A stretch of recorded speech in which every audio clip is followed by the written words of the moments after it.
Once again, it was time for the nation to pause and remember the moment when airplanes crashed into New York's Twin Towers on a clear autumn day just like this one.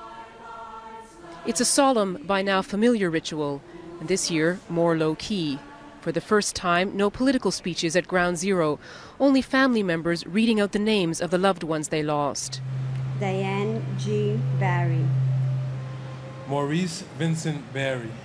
A more personal ceremony, punctuated by moments of silence. In Washington, President Obama stood quietly at the exact time the first airplane hit the World Trade Center, plunging America into wars in Iraq and Afghanistan. He addressed the nation at the Pentagon, the site of another attack. As painful as this day is and always will be, it leaves us with a lesson that no single event can ever destroy who we are. No act of terrorism can ever change what we stand for.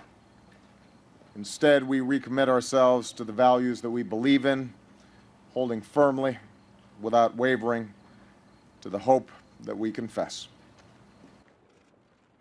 The president emphasized the legacy of 9/11, but there's also a feeling that it's time for the nation to move on after a decade of remembering.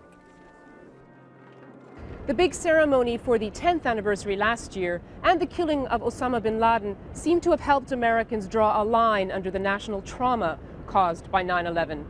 And also, there's no longer a sense that this is a country at war. It's more a country preoccupied by things like jobs and the economy. It was the domestic rather than the international consequences of the airplane attacks that many people focused on.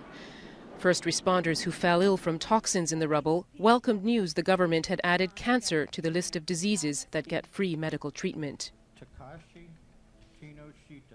Permanent memorials are replacing the chaos, testimony to the place that 9/11 occupies in the nation's history. But more than ever before, this year it will be remembered most for the individual suffering and personal grief it caused. Barbara Plett, BBC News, New York.